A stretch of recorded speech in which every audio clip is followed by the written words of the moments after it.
Hello students, greeting from Prepalai. Now we are going to discuss about PACE paper, chemistry PACE, which conducted on 2nd November. If you have any doubts at any time, you can contact me. I will be available at Academy, so you can discuss whatever the doubts you have from this paper. Now I am going to discuss the questions one by one. So first question, if you take it, when chlorine gas is passed over dries like a lime, a compound is formed which is used as disinfectant and bleaching agent. So disinfectant and bleaching agent, you are getting a compound with that properties. What is that compound? Usually bleaching powder. Bleaching powder is calcium oxychloride. Chlorine gas, once we treat with calcium hydroxide on above calcium hydroxide, if you pass chlorine gas, so we get CaOCl2, which is calcium oxychloride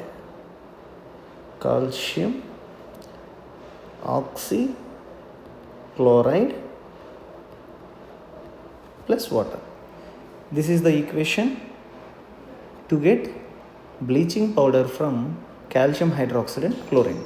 Now if you take bleaching powder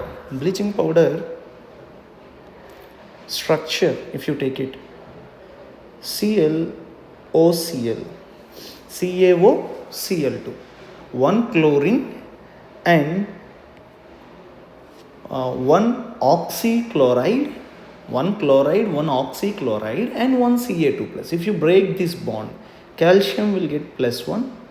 Each bond, covalent bond, whenever covalent bond, if you break 2 electrons, if you completely break, electropositive element means metals will get positive charge, non-metal will get negative charge. Here bond, if you break, oxygen gets -1, calcium get +1.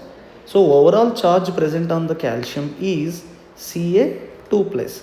Here on chloride, which charge we have? Cl minus. Now here OCl minus, which charge we have? -1. On oxygen we have -1. We know that electronegativity of oxygen and chlorine, if you take it, electronegativity of oxygen and chlorine, if you take it, oxygen is more electronegative.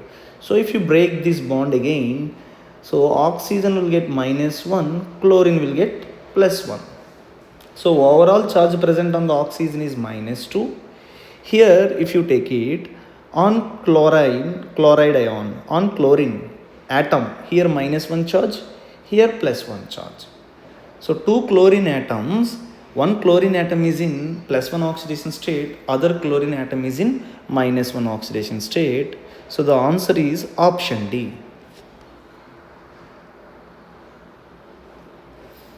Now the second question.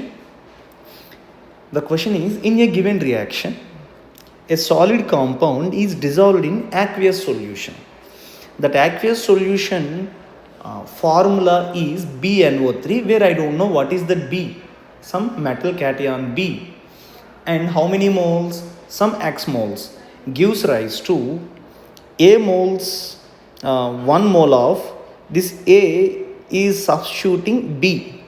And we are getting X moles of B. That is a solid.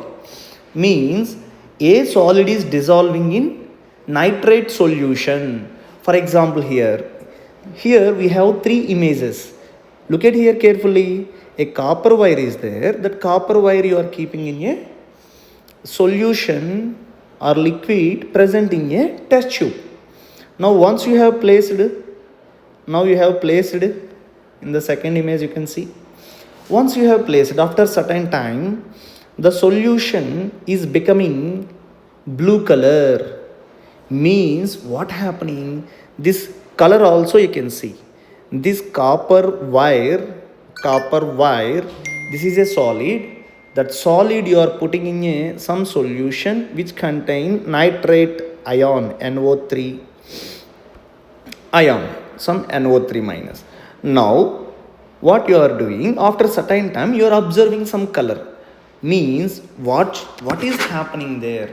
Here clearly you can observe color change is there. Means some compound is dissolving in this liquid. For that, you need to know the activity series. Why? Because copper wire is fixed here.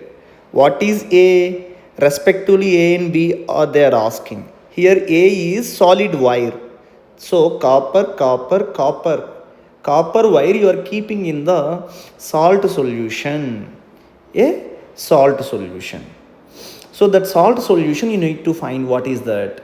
So we have studied about reactivity series: potassium, sodium, calcium, magnesium, or otherwise I will give the shortcut simultaneously.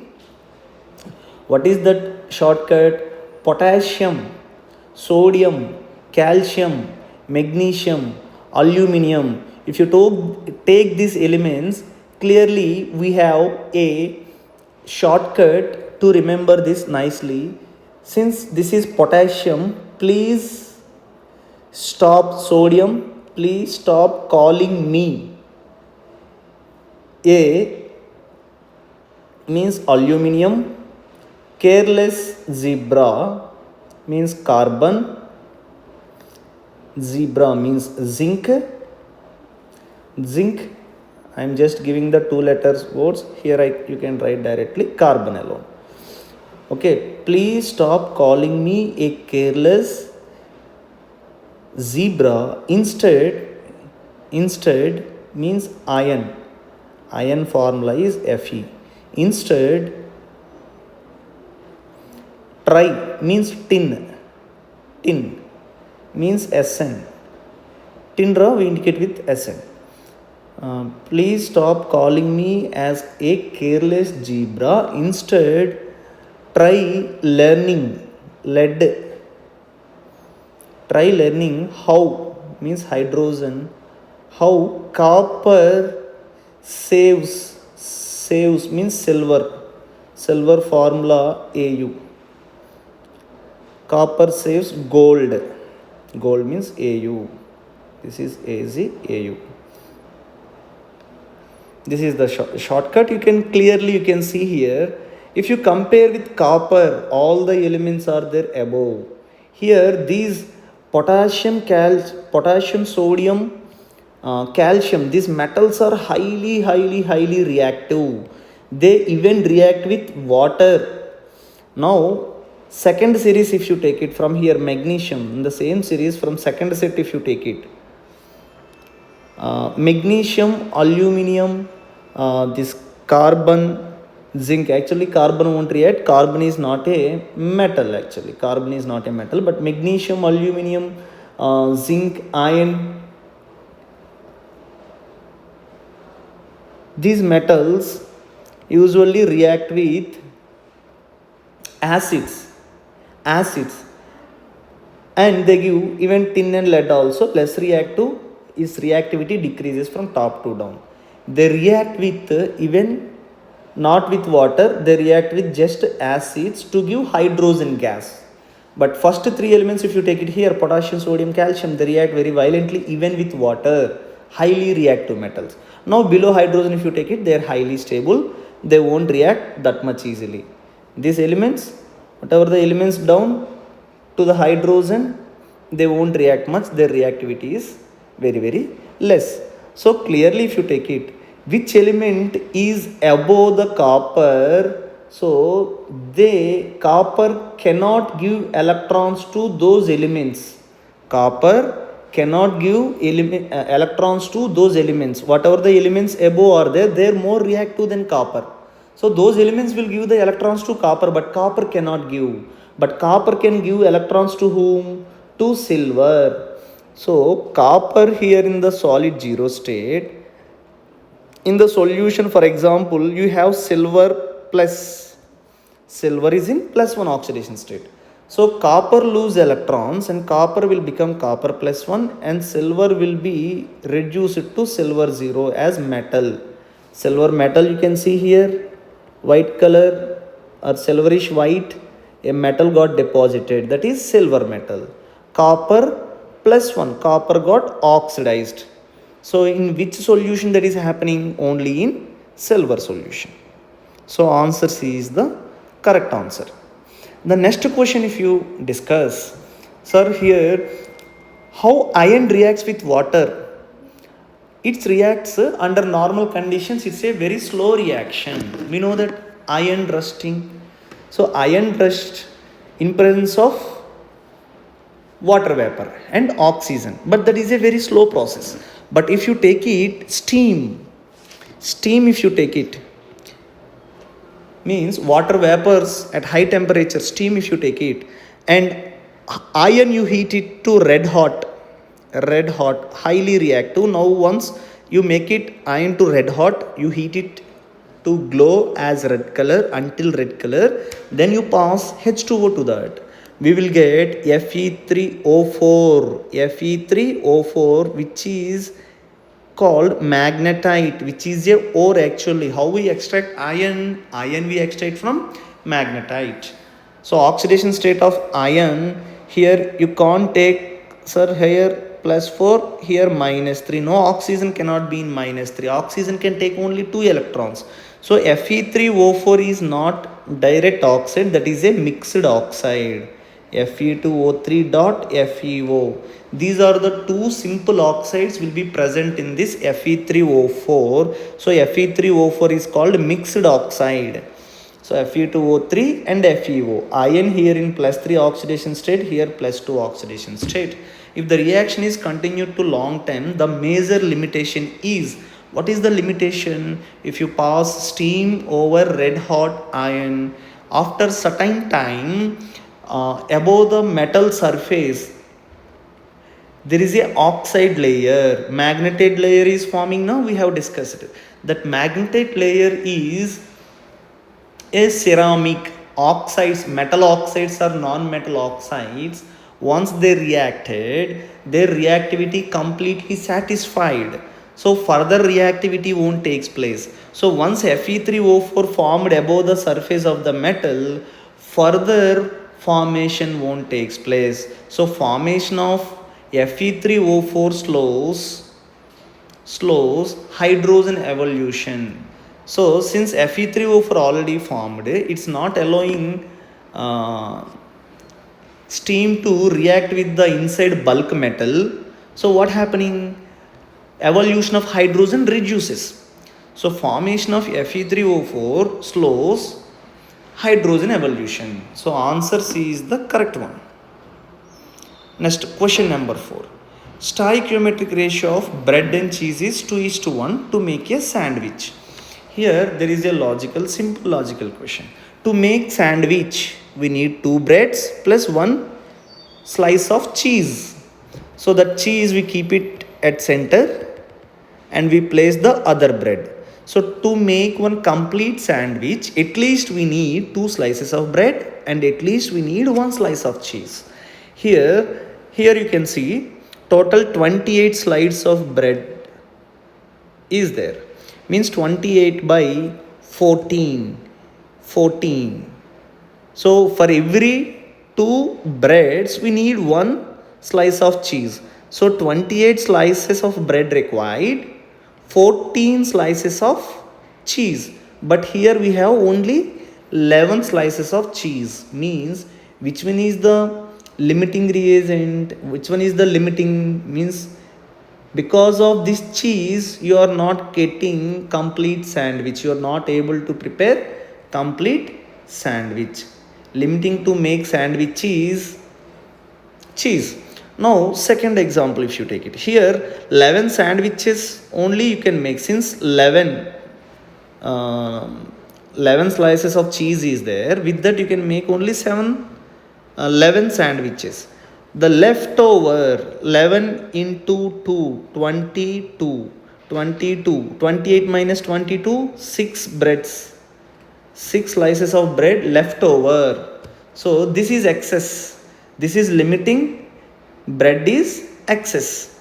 So based on this general analogy, you need to find the fraction of original mass of excess reactant that left unreacted if equal masses of iron and sulfur are heated together to form iron sulfide. Okay, for that here you can see clearly, you need to take, for example, iron plus sulfur If you are taking iron plus sulfur, we are getting iron sulfide, for example, FeS we are getting. For that, for example, stoichiometric ratio, if you take it, 56 grams of iron is required to react with 32 grams of sulfur. Now, for example, both are reacting in 1:1. Both are reacting in, for example, this is 1 mole, this is 1 mole. Iron is in 1 mole, sulfur is in 1 mole. Now, for example, sulfur is 32 grams. So, for example, iron also, for example, 32 grams is there. Both are there in the 32 grams. Okay, in 1:1 ratio. For example, they are reacting here. For example, I am taking 32 grams of sulfur. With respect to iron, 32 grams if you take it, what will happen? Excess of iron is equal to what will happen? Instead of reacting 56 grams, iron is just reacting 32 grams, for example. 56 minus 32, so you will get 24 grams. Now, if you take it, how much iron is there now? 24 grams. For example, if you take it in 1:1 ratio, mass ratios, you got it 24 grams extra. Now, this 25 grams, if you compare with the initial starting amount of iron, excess is 24. If you take it 1:1 in weight ratios,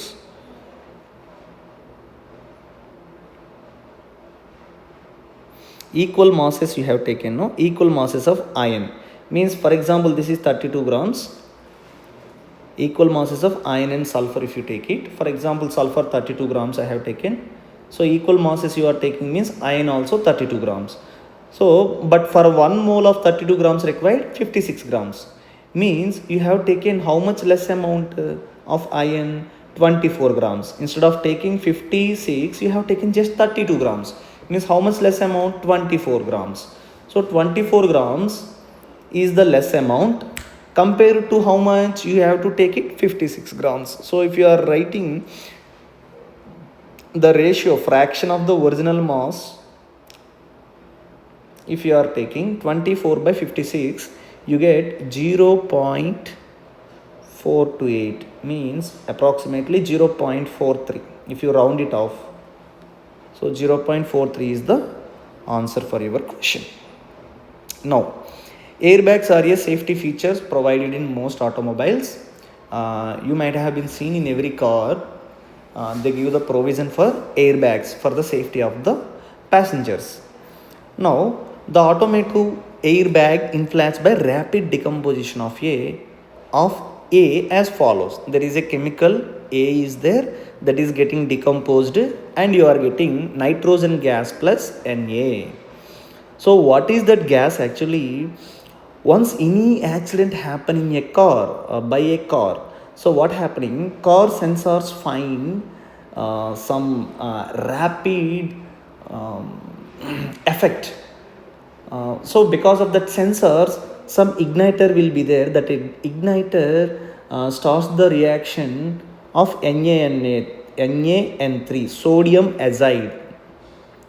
That generated spark creates decomposition of NaN3. Just 130 grams of NaN3 will be taken. That will give 70 liters of nitrogen gas, that much. So if you take it just handful of NaN3, so NaN3, what we get? N2 plus sodium metal, which is a solid here. Nitrogen is a gas, NaN3 is a solid. Now if you balance, here 3 nitrogens are there. So I am keeping here 3 into 2, 6, 2 into 3, 6. So here 2 sodium, Na plus ions are there, here 2 sodium. So this is the balanced chemical equation. Once NaN3 got decomposed, it quickly gives within 30 milliseconds, very small time. For example, impact is happening within half second, not even second. Within half second, it won't take even second also. Just the driver or whatever the passengers to hit the walls of the car or somewhere. It will take less than 1 second. But this NaN3 is fast reaction such that just within 30 milliseconds, these balloons will be inflated completely. Means that much fast reaction. What happening? NaN3 is decomposing to nitrogen gas. But we know that sodium metal also, once sodium metal formed, the sodium metal present in balloon may also causes explosion if it is exposed to atmosphere. Like any water vapor present nearby, if that balloon got exploded because of the impact, again sodium metal is danger. If already car got impacted, some petrol leak may be there, we don't know, the circumstances we don't know based on the effect. So sodium metal is there means possibility is there, if it can react with very violently with water vapor present in the atmosphere, it explodes. So it makes more disaster. So to avoid that, what we do, the sodium metal present in the balloon can also cause explosion or violent reaction with the body of occupants present in the car. So to prevent that, we add silicon dioxide. So the formed sodium reacts with silicon dioxide and we get sodium silicates which are harmful compound, which is a harmful compound. So there won't be any problem at all. This is the general chemical reaction. So your reactant should be NaN3, very famous sodium azide, NaN3. The next question, which of the following represents a black body? What is black body? Black body means a body which can absorb all the heat. Once again, a body which can absorb all types of frequencies fall on that object, and also that black body can eject complete radiation without absorbing anything, without loss of any energy. Once again I repeat, when a black body, if light is falling on a black body, so it absorbs completely all the radiation without releasing any frequency out, any EMR out. That's how, see here, this light is passing inside the body and nothing is escaping out. Completely that body is absorbing. That's why that is colorless. No color is ejecting out. So our eye cannot identify any color from that body. That's why that color of the object is black. So your answer should be option A. Remaining options you check it, B, C, D. So some rays are coming out here. Some rays are coming out from the body. But here, first one if you take it in option A, completely got absorbed. Next, which of the following statements is incorrect about the graph given below? So here the graph, if you take it, this graph is for representing electromagnetic radiation. In electromagnetic radiation, magnetic and electric components are perpendicular to each other. Magnetic and electrical components are perpendicular to each other. You can see, for example, if this is moving like this, perpendicular to this, magnetic field will be there. So electric and magnetic fields are perpendicular to each other. Just for representation of EMR, this image has been given. Now you need to find which one is the incorrect answer. So electric and magnetic fields are perpendicular to the direction of propagation of electromagnetic radiation. By seeing this image, you can find easily option A is correct. Next, option B, electromagnetic waves require medium to travel. If this statement is true, means you can't get any radiation, visible light to the earth. From sun we are getting EMR, means visible light. Electromagnetic radiation we are getting from sun, but between Earth and sun, any atmosphere is there, any medium is there, nothing is there, but radiation is reaching to earth. Means electromagnetic waves doesn't require any medium to travel. So if it is required to travel, if the statement is telling required to travel, means that statement is incorrect. Option B is incorrect. Question number 8. Given below are some boundary surface diagrams of the 3D orbitals. There are 3D orbitals has been given. Total 5 3D orbitals are there. What are those 5 3D orbitals? dxy, dyz, dzx. These orbitals are there present in between the axis. For example, in mathematics, if you take it coordination axis, if you take it axis, for example, this is xy axis, this lobes double dumbbell shape, d orbitals are double dumbbell shape, this is one dumbbell, this is another dumbbell. So dxy orbital, if you take it, double dumbbell is there, so this lobes are there along the xy axis. Here if you take it, lobes present in which axis? This is the axis. So they are lying along the xy axis. So first one is dxy orbital. This is example for dxy orbital. Total 5 3D orbitals I told now, 3xy, 3yz, 3zx. They are in between the axis. Other two orbitals are there, dx square minus y square and dz square. These orbitals are there along the axis. This is xy, dx square minus y square. dz square means along the axis. Here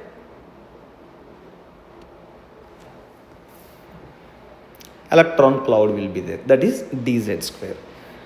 Now you need to find what is these 3 orbitals. What are the 3 orbitals? As I told you, first one is like orbitals are along the xy axis, so that is dxy. Now if you take it in second image, orbitals are there present along the xz axis, so dxz. In the last option, orbitals present along the y and z axis, so dyz. So your answer should be option B. 1, 2, 3 orbitals are dxy, dxz, and last one dyz. So ninth question, the following chemical reactions exhibits which of the following law of chemical combinations? So chemical combinations laws, if you take it in the mole concept, here we can see the given examples contains nitric oxide and nitrogen dioxide. Nitric oxide and nitrogen dioxide. For example, nitrogen, if you take it, atomic weight is 14 grams. Oxygen, if you take it, 16 grams. There is another compound called NO2. Both NO and NO2 formed from the same starting materials. But to form here NO, nitrogen and oxygen are present in 1:1 ratio. To form NO2, nitrogen and oxygen are present in 1:2 ratio. So nitrogen is fixed here, oxygen content is changing. Here you take it, this is 1:1, for example, this is 1:2. 16 grams here reacting with 14 grams of nitrogen. Here 32 grams of oxygen is reacting with 14 grams of nitrogen. It says that, so same elements are combining in multiple proportions, different proportions, multiple proportions. So your answer should be option C. So the next question, fill in the blanks by choosing the correct option. So 0.5 moles of water. What is 1 mole of water? 1 mole of any substance means Avogadro number of atoms. Mole is just a number like any other number like 1 dozen. So 1 mole means 6.022 into 10 to the power of 23 particles or molecules or atoms. Now 1 mole this many particles or atoms or molecules are there. Now 0.5 moles of water if you take it. 0.5 moles of water means just half mole. You make it half this. So 3.011 into 10 to the power of 23 particles. In 0.5 mole, how many particles, molecules will be there? 3.01 into 10 to the power of 23 molecules are there. Now, these are the with respect to number of particles. So, option A, if I take it, this is A. This given A. Now, B, if you take it, in terms of moles, 1 mole of any gas occupies 22.4 liters. But here 0.5 moles means it occupies 11.2 liters at STP. This is the B. Now C, if you take it in terms of C, what is C? C is mass. Okay, mass, 1 mole of water weighs 18 grams. H2O, 2 into 1, since hydrogen atomic weight is 1, plus 16 means 18, 2 plus 16, 18. So 1 mole is equal to 18 gram, 0.5 moles is equal to 9 grams.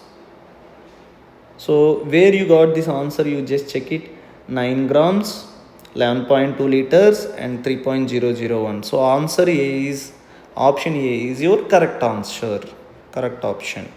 Now 11th question you take it. Packing of K plus and Cl minus ions in potassium chloride is depicted by the given figure. Which of the following statements is correct regarding formula mass of potassium chloride? So potassium chloride, if you take it here, observe carefully. If you take this atom, any atom you take it, for example here if I am taking atom, here for example this is potassium, immediately we know that KCl, if you take it, ionic bond is there, K plus Cl minus, opposite charges. If charges are attracting, the formed bond is called ionic bond. For example K plus here, another atom is here, Cl minus. Since opposite charges only can exist side by side, they only attract. This is Cl minus, Cl minus. Similarly, above also one Cl minus, below also one Cl minus. Same for chloride also. Here K plus, K plus, K plus.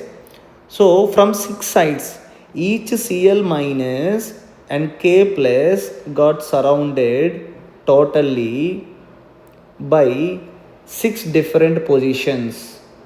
6 different positions. Here K plus,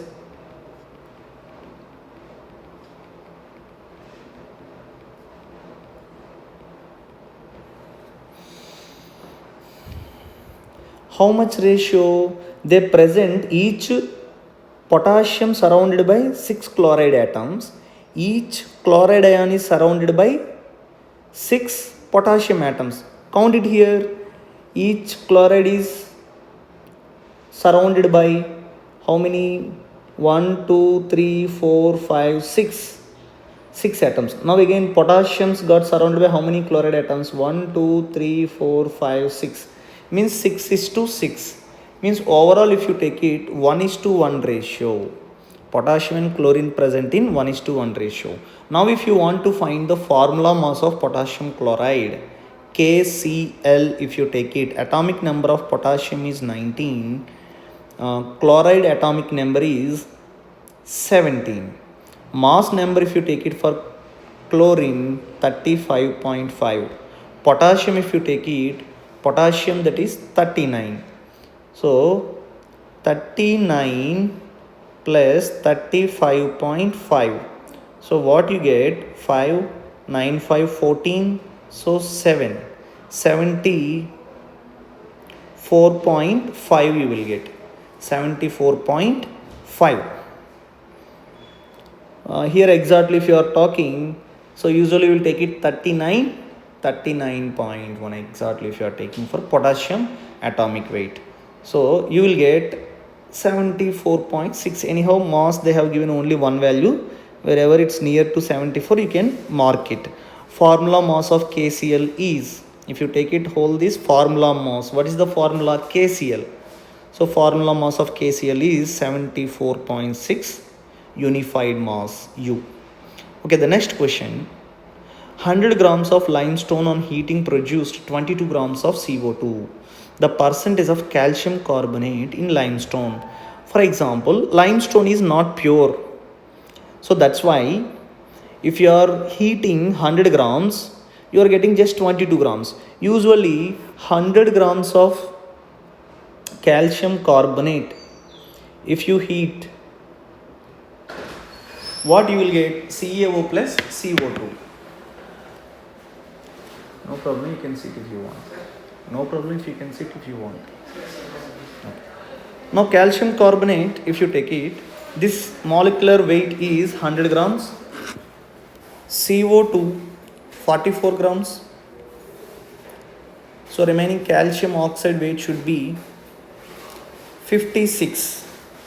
Calcium 40 plus oxygen 16, 56. So if you just decompose calcium carbonate out of 100 grams, you are getting 56 grams of calcium oxide plus 44 grams of CO2. But here calcium carbonate, you are heating this limestone with 100 grams. 100 grams, but you are getting just 22 grams. Means calcium carbonate weight should be, purity should be 50% only.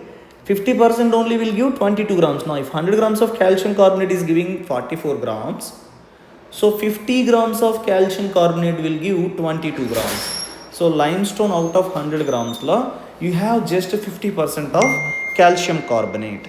So your answer should be option C.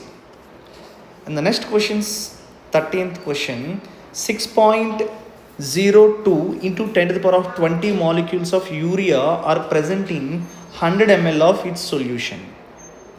The concentration of solution. They are asking you to find by giving the number of molecules. So we know that 1 mole of any object occupies 6.022 into 10 to the power of 23 molecules or particles. Now you take it 1 mole, this many molecules are there. 1 mole is equal to 6.022 into 10 to the power of 23 molecules. Now if you want,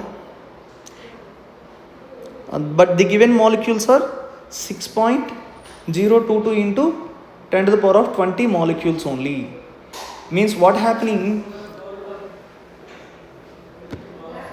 into you can write now 10 to the power of 3. So 10 to the power of 23. If you add both of them, you will get 10 to the power of 23. So this 10 to the power of 23, if you send it on the left hand side, so what you will get? 10 to the power of minus 3 moles. 10 to the power of minus 3 moles is equal to, how many atoms will be there? 6.022 into 10 to the power of 20 moles. So what is the concentration? Number of moles per unit volume. What is the volume given here? Volume given here is 100 ml, means which is, if you are reporting in liters, 0.1 liters. So number of moles is 10 to the power of minus 3 moles by 0.1 liter. So 0.1 means 1 by 10. So 10 to the power of minus 2 into 10 mole per liter. So we get 10 to the power of minus 2, means which is 0.01 mole per liter. So where is the answer? Option B is the correct one. Next, 14th question. If a person with gastric trouble consumes coke, what effect can be observed? Now here a different objects, the chart has been given. different objects chart has been given. Now just for your understanding purpose only, nothing to do with this image. If a person with gastric trouble consumes coke, what effect can be observed? Now a person is drinking coke when he is already having gastric trouble mostly because of acidity problem, digestive problem. Our body releases HCl. So again you are taking coke contains what? CO2. Soda contains CO2 dissolved in water. If CO2 dissolved in water, what happens? CO2 dissolved in water means that is an acidic solution. How that is an acidic solution? Oxygen, here if you take it, break H plus OH minus. So if pi bond breaks, here plus, here minus. So this plus minus bond breaks, this O minus H plus bond breaks. So what you will get here? C double bond OH, which is a carbonic acid, H2CO3. So which donates H plus ions. So once you take, if already having gastric trouble, then again having this sodas or whatever sodas or coke, that causes high acidity, which can irritate stomach, and bloating also possible. It makes discomfort, and also lot of sugar and caffeine also will be added in that if you take coke. So the high sugar content is not good for health. Why? Because this gives lot of blood sugar spikes and crashes. So what will that affects very badly digestive health. So worsening of gastric symptoms due to increased acidity. The next question, according to Bronsted-Lowry concept of acids and bases, a conjugate acid base can exist as, mark the option in the which of the following base is correctly matched. Conjugate base, by seeing this equation what you can say, there is a compound HA, if you treat it with a base, you are getting, B is taking that hydrogen and you are getting A minus. Okay, here which can donate H plus ions are called acid. So HA is an acid. B minus is a base that can accept proton. H plus that can accept.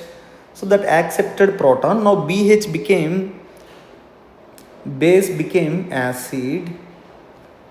Why? Because now this base can donate proton to A minus, and HA acid became base. Why this became, HA became base? After donating H plus A minus, that A minus can once again take back H plus ion. So backward reaction if you take it, that acts as A minus acts as a base. Okay, now the space is given in the options. HSO4 minus, if you take it, HSO4 minus, they have asked conjugate pair. Conjugate pair means an acid and base if they are differentiated by one H plus ion. Acid and base if they are differentiated by one H plus ion, then that pair of acid and base is called conjugate pair of acid and base. So HSO4 minus, if you take it, if it is accepting one H plus ion, we will get H2SO4. If it is donating H plus ion, so you will get SO4 2 minus. For example, once again I repeat, HSO4 minus if you take, that can accept one H plus, that will become sulfuric acid, H2SO4. Simultaneously, that HSO4 minus can also donate further one more H plus ion to get SO4 2 minus ion. So if you take this species, if you consider this species, H2SO4 is a conjugate acid to HSO4 minus. Sulfate ion SO4 2 minus is a conjugate base to HSO4 minus. Now second option if you take it, H2CO3. H2CO3 if you take it, to add one H plus, you should have H3CO3 minus or something, but here you have HCO3 minus. Conjugate acid means what? You need to add H plus. Conjugate base means you have to remove one H plus. If you remove one H plus to the species to this compound, you will get HCO3 minus. Okay, so option B is not your answer. Option C, if you take it, HS minus. If you add H plus, you should have H2S here. If you remove one H plus, conjugate base means removal of H plus, and you should have here S minus 2. And the option D, if you take it, conjugate acid. So you need to add one hydrogen. So we got H2PO4 minus. Okay, that's fine. If you remove one proton, conjugate base, to this species conjugate base means that should be differentiated by one hydrogen. So what you should get? PO4 3 minus you should get, but here H2PO4 has been given. So option D also incorrect. Only correct option is option A. And the question number 16, indicate type of solution present in the following beakers respectively. So there are three beakers has been given, A, B, C. In the first beaker we can see there is a litmus paper. We are putting in water, some liquid that I don't know whether that is acidic, basic or neutral. I don't know anything about that solution, but I want to find whether that is acidic, basic or neutral solution. What we do generally, if you keep it litmus paper, the solutions are the liquids which turns blue litmus red are called acids. Okay, the solutions are liquids which turns red litmus blue are called bases. The solutions which turns universal indicator. Why? Because every time I don't know the solution, I have to keep both the papers. Whether, for example, this is basic solution. Since I don't know, if I am keeping red litmus paper in this, no color change, paper is wasted. So what we do, instead of using different litmus papers, we take universal indicator. What does it mean? This indicator will give different colors in different solutions. For example, acidic solutions la highly red, basic solutions la color will be mostly blue to violet. So based on the color, you can find what type of solution is that. Here you can see clearly color is there around this region. So clearly it is stating that here solution is basic.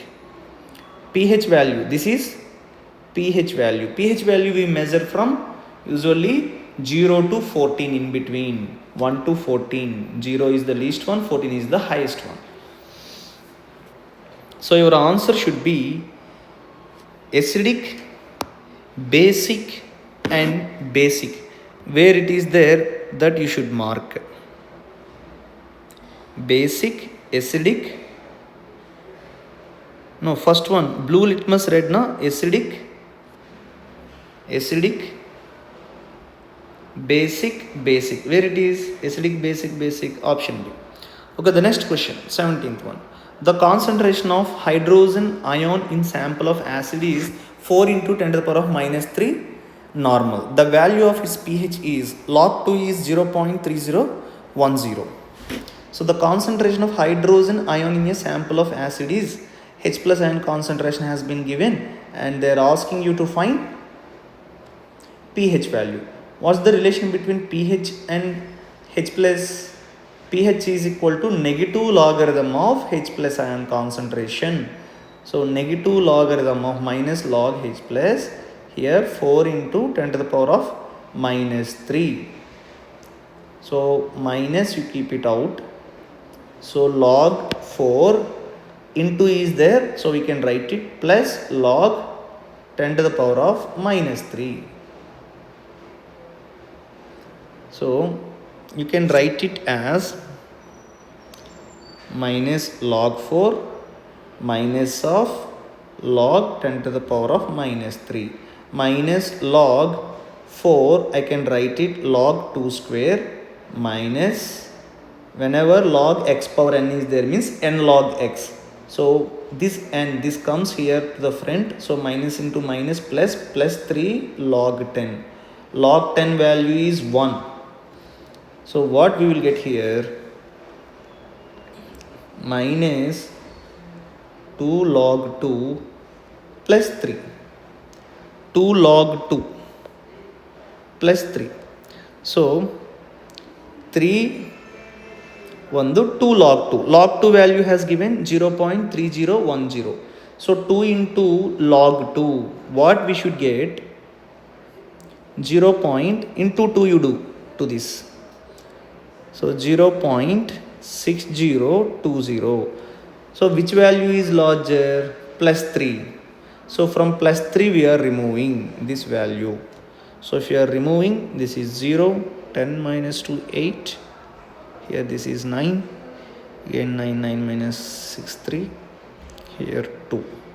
So 2.3980. If you round it off, 2.4. Option B is the correct answer. Next, question number 18. Which of the following is the weakest acid? We know that all these are acids. HCl is there, which is acid. If you take it halogens, fluorine, chlorine, bromine, iodine. These are halogens. So hydrogen, they have attached and they are forming strong acids. We know that if electronegativity increases, that pulls electron density strongly, H plus can be donated.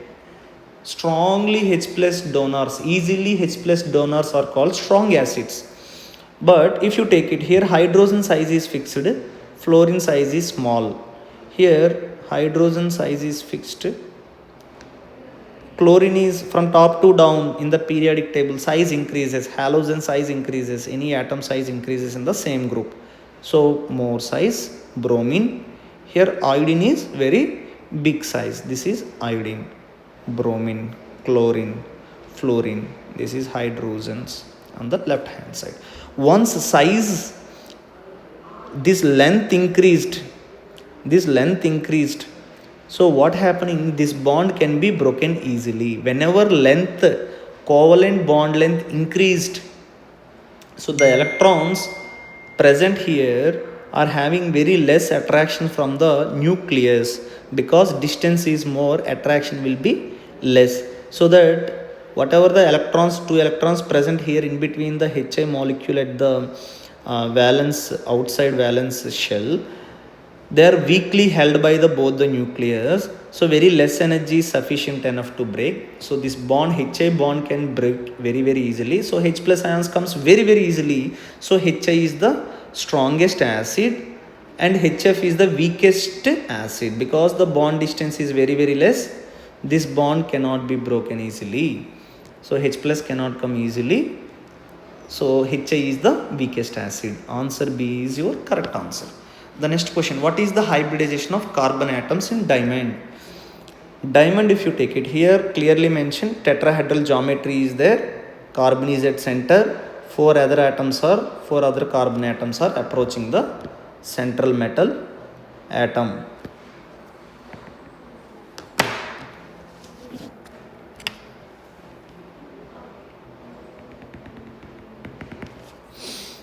Sorry, just 1 minute. Pen is having problem.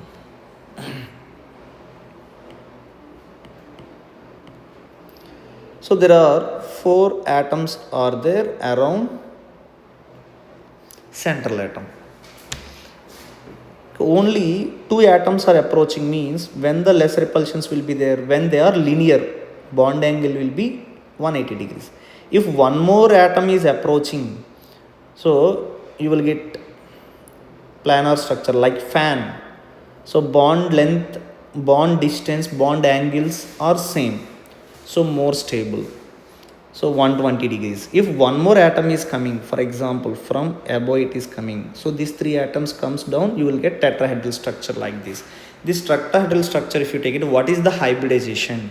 Hybridization, carbon atomic number 6, electronic configuration is 2s2 2p2. 2s2 2p2.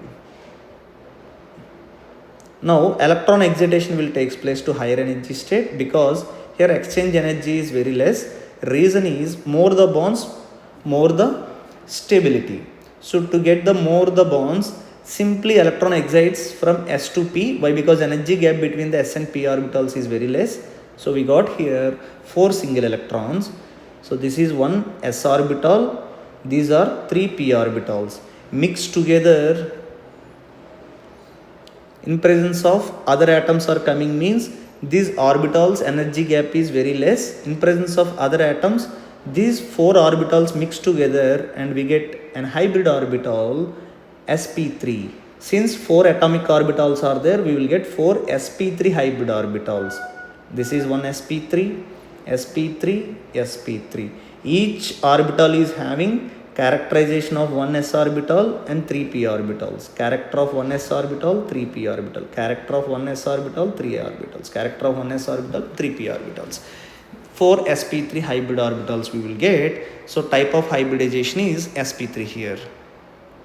In the next question, last, TNT can refer to trinitrotoluene, an explosive compound. What is the structure of that compound? You might have been seen many places, like whenever a bomb is there while playing games or like outside, we represent like this bomb. Actually chemical bombs, whatever the high level explosives, we use it TNT, trinitrotoluene.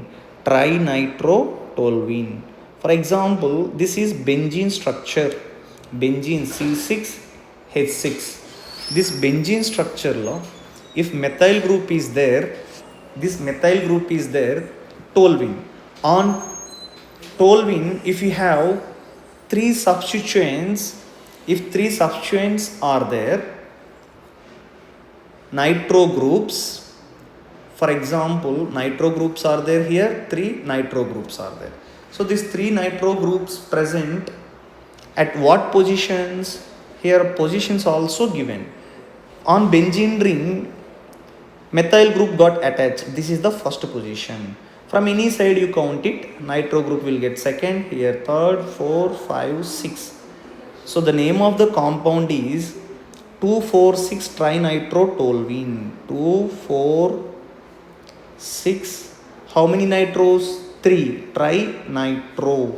NO2 group is called nitro group. Benzene ring, on benzene ring methyl group is there means toluene. So structure of the compound should be option C. All other options are incorrect. So this is the whole the paper. You can approach me at any time. I will be available at the academy. Please feel free to contact. All the best. Thank you very much.